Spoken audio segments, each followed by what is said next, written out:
கோவையில் இன்று நடைபெறும் குரூப் 4 தேர்வு 50,000 பேர் எழுதுகின்றனர்.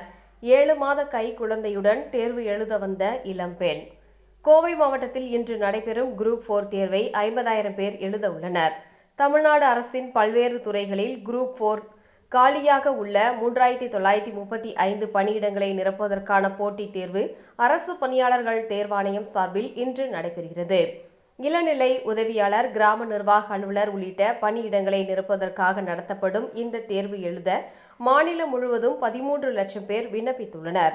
கோவை மாவட்டத்தில் இந்த தேர்வு எழுத 50,144 பேர் விண்ணப்பித்துள்ளனர்.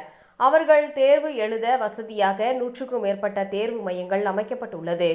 அந்த தேர்வு மையங்களில் தடையில்லா மின்சாரம், குடிநீர், கழிப்பறை உள்ளிட்ட அடிப்படை வசதிகளும் ஏற்படுத்தப்பட்டுள்ளது. தேர்வாளர்கள் காப்பி அடிப்பதை தடுக்க 175 தனிப்படைகள் அமைக்கப்பட்டுள்ளன. இதை தவிர அறை கண்காணிப்பாளர்கள் உள்பட 1000க்கும் மேற்பட்ட ஊழியர்கள் ஈடுபடுத்தப்பட்டுள்ளனர்.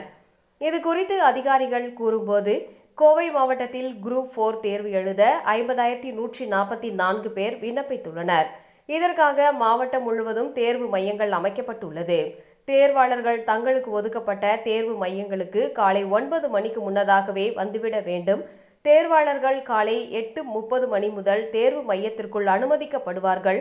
தேர்வு காலை 9:30 மணிக்கு தொடங்கி பிற்பகல் 12:30 மணி வரை நடைபெறும்.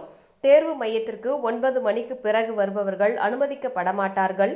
செல்போன் உள்ளிட்ட எலக்ட்ரானிக் பொருட்கள் எடுத்து செல்ல அனுமதி கிடையாது என்றும், தேர்வாளர்கள் காப்பி அடிப்பதை தடுக்க ஒவ்வொரு மையத்திலும் முதன்மை கண்காணிப்பாளர்கள், அறை கண்காணிப்பாளர்கள் நியமிக்கப்பட்டுள்ளனர். தேர்வாளர்கள் அனைத்தையும் வீடியோ மூலம் பதிவு செய்ய நடவடிக்கையும் எடுக்கப்பட்டுள்ளது என்றும் தெரிவித்துள்ளனர். இந்நிலையில் இன்று காலை தூய மைக்கேல் மேல்நிலைப் பள்ளியில் 300 பேர் தேர்வு எழுதுகின்றனர்.